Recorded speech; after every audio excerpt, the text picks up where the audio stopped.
নমস্কার, Ramakrishna TV YouTube চ্যানেলের পক্ষ থেকে সকল মা, বাবা, দাদু, দিদা, ঠাকুমা, ঠাকুর দাদাদের জানাই অনেক অনেক ভালোবাসা, প্রীতি ও আন্তরিক শুভেচ্ছা। সবাই ভালো আছেন, ভালো থাকবেন। আমি আবারও চলে এসেছি শ্রী শ্রী রামকৃষ্ণ মিশনের নির্মল কুমার রায়ের লেখা রানী রাসমণির জীবন বৃত্তান্ত সম্পর্কে আলোচনা করতে, এবং আমরা আলোচনায় রয়েছি 17 নম্বর পর্ব, রানী রাসমণি থেকে শ্রীরামকৃষ্ণ রানী রাসমণি পর্বতে। এবং আমরা আলোচনা করেছিলাম প্রথম এবং দ্বিতীয় ভাগ। আজকে আমরা আলোচনা করব তৃতীয় ভাগ। এবং একটা কথা বলবো, যারা যারা আমার আগের রানী রাসমণি সম্পর্কে ভিডিও এপিসোডগুলি দেখা মিস করেছেন, অবশ্যই আমি অনুরোধ করব তাহলে আপনারা আমার রামাকৃষ্ণা টিভি ইউটিউব চ্যানেলের রানী রাসমণি প্লেলিস্টে গিয়ে আপনারা আগের ভিডিও এপিসোডগুলো দেখে নিতে পারবেন। তো চলুন আজকের আলোচনা 17 নম্বর পর্ব, শ্রীরামকৃষ্ণ রানী রাসমণি পর্ব থেকে তৃতীয় ভাগ। দক্ষিণেশ্বরে প্রচন্ড কাজের চাপে রামকুমারের স্বাস্থ্য ক্রমশ ভেঙে পড়তে থাকায় রামকুমার কালী মন্দিরের পূজার ভার শ্রীরামকৃষ্ণের উপর অর্পণ করার ইচ্ছা মনে মনে পোষণ করতেন।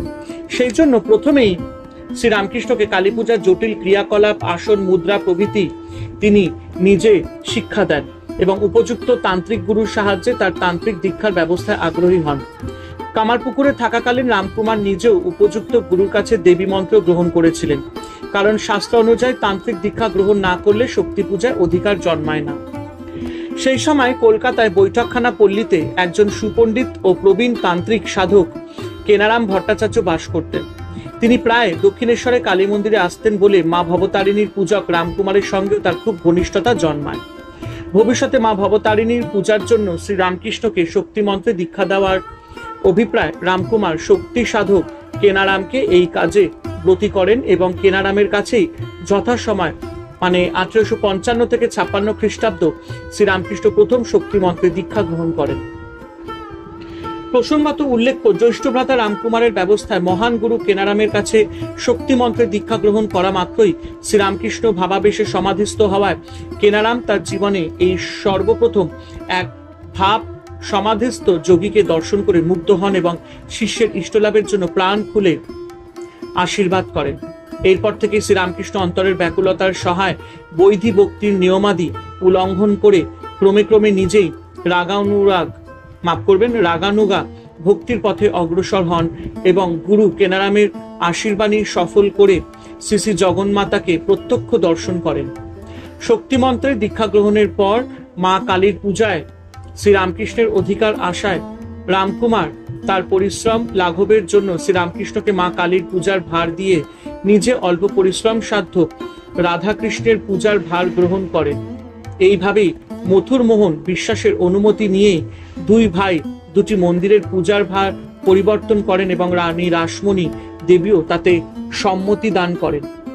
এই ব্যবস্থার ফলে রামকুমারের পরিশ্রম অনেকটা লাঘব হলেও স্বাস্থ্যের বিশেষ কোনো উন্নতি না হওয়ায় তিনি বিশ্রাম লাভের জন্য অতঃপর কামারপুকুর গ্রামে ফিরে যাওয়ায় স্থির করেন। এই সময় রাসমণি দেবী ও মথুর মোহন বিশ্বাসের অনুমতি নিয়ে রাধা গোবিন্দের পূজার ভার ভাগ্নে হৃদয়রামের উপর অর্পণ করে রামকুমার স্বগ্রামে যাত্রা করেন। কিন্তু পথিমধ্যে কার্য উপলক্ষে কলকাতার উত্তরে শ্যামনগর মুলাজোর নামক স্থানে গিয়ে তিনি প্রবল সান্নিপাতিক জ্বরে আক্রান্ত হন এবং 1263 বঙ্গাব্দে ইংরেজি 1856 খ্রিস্টাব্দ মাত্র 52 বছর বয়সে অকস্মাৎ দেহত্যাগ করেন। প্রথম জীবনের প্রধান সঙ্গী ও পিতৃতুল্য অগ্রজ রামকুমারের আকস্মিক মৃত্যু সংবাদে শ্রীরামকৃষ্ণ বিহ্বল হয়ে পড়েন। পিতা ক্ষুদিরামকে শৈশবে হারিয়ে এবং অতঃপর জ্যৈষ্ঠ ভ্রাতা রামকুমারকেও অকালে হারিয়ে শ্রীরামকৃষ্ণ প্রথম জীবনে প্রচন্ড আঘাত পান। প্রকৃতপক্ষে রামকুমারের আকস্মিক মৃত্যুতে শ্রীরামকৃষ্ণের অন্তরে পূর্ণ মাত্রায় বৈরাগ্যের ভাব আসে এবং আধ্যাত্মিক জীবনের চরম বিকাশের দ্বার উন্মুক্ত হয়। বলা বাহুল্য, রামকুমারী দক্ষিণেশ্বরে শ্রীরামকৃষ্ণের সাধনার বীজ বপনে পথিকৃত। দক্ষিণেশ্বরে রামকুমারের অবস্থান ছিল মাত্র 1 বছর। রামকুমারের দেহত্যাগের পর থেকেই শ্রীরামকৃষ্ণের জীবনে একটি বিশেষ পরিবর্তন আসে এবং মা কালীর পূজা পদ্ধতিও তার দ্বারা অভিনবভাবে পালিত হয়। শক্তি পূজায় নিযুক্ত হয়ে তিনি তার মূল তত্ত্বে পৌঁছবার জন্য একেবারে উঠে পড়ে লাগেন। সঠিক পথ দেখাবার কেউ না থাকায় তিনি নিজেই নিজের পথ প্রদর্শক হন। প্রতিদিন বিধিমতো দেবীর দৈনিক পূজা ও ভোগ রাগাদি সম্পন্ন করেও তিনি নিজেও তৃপ্ত হতেন না। তার মনে হতো জগন্মাতা যদি সত্যি হন তবে তাকে সাক্ষাৎ দেখতে হবে, তার কথা শুনতে হবে, নতুবা এই বিরাট মন্দির, এই অনিন্দ সুন্দর প্রতিমা, এত জাঁকজমকের পূজারতি সবই বৃথা। তাই প্রতিদিন পূজা অন্তে তিনি মা মা বলে কেঁদে তার অন্তরের ব্যাকুলতা প্রকাশ করতেন। এই সময় তিনি রামপ্রসাদ, কমলাকান্ত প্রভৃতি মাতৃ সাধকের রচিত গান দেবীর সামনে বসে তার সুমধুর কণ্ঠে প্রাণ উজাড় করে গাইতেন, আর তার দুই গুণ বেয়ে চোখের জল গড়িয়ে পড়ত। কখনো কখনো বাহক জ্ঞান লুপ্ত হতো। মা দেখা দে, মা দেখা দে, মা দেখা দে। রামপ্রসাদকে যেমন দেখা দিয়েছিলি তেমনি তোর এই অবোধ সন্তানকে দেখা দে, এই ছিল তার আকুল প্রার্থনা। সকাল থেকে সন্ধ্যা যতক্ষণ না মা কালীর পূজায় নিযুক্ত থাকতেন ততক্ষণ অবিরাম এমন কাতরভাবে মাকে ডাকতেন। রাত্রি গভীর হলে ঘরের বাইরে এসে নির্জনে বসে মায়ের ধ্যান করতেন। দক্ষিণেশ্বরের বাগানবাড়ির উত্তর দিক তখন ঘন জঙ্গল পূর্ণ ছিল। সেই জঙ্গলের ভিতর একটি আমলকি গাছের তলায় ছিল তার ধ্যান করার স্থান। চারিদিকে বন জঙ্গল, সাপের ভয়, এবং ঠিক ওই স্থানে একটি কবরডাঙ্গা থাকায় দিনের বেলাতে কেউ ভয়ে ওইদিকে যেত না। সেই জন্য লোকচক্ষুর আড়ালে নিশ্চিন্ত মনে ধ্যান করার জন্য শ্রীরামকৃষ্ণ ওই স্থানটি বেছে নিয়েছিলেন। রাত্রে কালীবাড়ির সমস্ত লোক যখন ঘুমিয়ে পড়ত তখন চুপি চুপি বার হয়ে তিনি সেখানে চলে যেতেন। একদিন রাত্রে ভাগ্নে হৃদয়ের হঠাৎ ঘুম ভেঙে যাওয়ায় এবং ঘরে শ্রীরামকৃষ্ণকে দেখতে না পাওয়ায় তিনি মামাকে মানে ঠাকুর শ্রীরামকৃষ্ণকে খুঁজতে বার হয়ে দেখেন যে রামকৃষ্ণ মানে ঠাকুর শ্রীরামকৃষ্ণ হন হন করে সেই জঙ্গলের মধ্যে ঢুকছেন। কিন্তু হৃদয় ভয় আর সেখানে এগিয়ে যেতে পারেননি। মামাকে ভয় দেখাবার জন্য সেখানে দূর থেকে ঢিল ছুটতেও লাগলেন, কিন্তু কোনো ফলই হলো না। এই রকম ঘটনা যখন প্রতিদিনই ঘটতে লাগলো তখন স্বচক্ষে ব্যাপারটা দেখার উদ্দেশ্যে হৃদয় একদিন সত্যই সাহসের সঙ্গে বনের ভিতরে ঢুকে লক্ষ্য করেন যে সেখানকার আমলকি তলায় শ্রীরামকৃষ্ণ সম্পূর্ণ উলঙ্গভাবে ধ্যানে মগ্ন, দেহ নিশ্চল, গলার উপবিত খুলে পাশে রাখা। হৃদয়ের অনেক হাঁক ডাকের পর যখন শ্রীরামকৃষ্ণের ধ্যান ভঙ্গ হলো তখন তার উলঙ্গ হওয়ার কারণ কি জিজ্ঞাসা করাতে শ্রীরামকৃষ্ণ হৃদয়কে বলেছিলেন যে এই রকম সম্পূর্ণ পাশমুক্ত হয়ে ধ্যান করতে হয়। ঘৃণা, লজ্জা, কুল ও শীল ও ভয়, মান, জাতি, অভিমান, এই অষ্টপাশে মানুষ জন্মাবধি আবদ্ধ থাকে।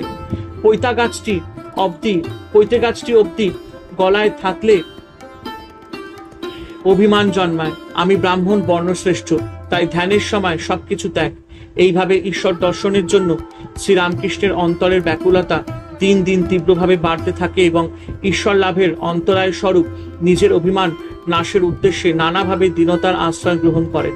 এই সব ঘটনাগুলি রানী রাসমণি দেবীর আমলেই ঘটেছিল। এই সময় এক হাতে টাকা এবং অন্য হাতে মাটি নিয়ে টাকা মাটি, মাটি টাকা বলতে বলতে উভয় সমজ্ঞান করে শ্রীরামকৃষ্ণ গঙ্গার গর্ভে নিক্ষেপ করেছিলেন। সর্বজীবে শিবজ্ঞান ধীর করার উদ্দেশ্যে কালীবাড়িতে কাঙালিদের ভোজনের পর তাদের উচ্ছিষ্টান্ন তিনি দেবতার প্রসাদ জ্ঞানে ভক্ষণ মাথায় ধারণ করেছিলেন। পরে তাদের এঁটো পাতাগুলিও নিজের মাথায় বয়ে গঙ্গার তীরে নিক্ষেপ করে নিজের হাতে মার্জনী ধরে সেই স্থান পরিষ্কার করেছিলেন। এইভাবে নানা ঘটনার মধ্যে তার পূর্ব সংস্কারগুলি ত্যাগ করার অনেক কথা জানা যায়। হরে কৃষ্ণ কৃষ্ণ কৃষ্ণ হরে হরে, হরে রাম রাম রাম হরে হরে। জয় শুভ শম্ভু, জয় দেবী দুর্গা দুর্গতি নাশিনী, জয় মা কালী।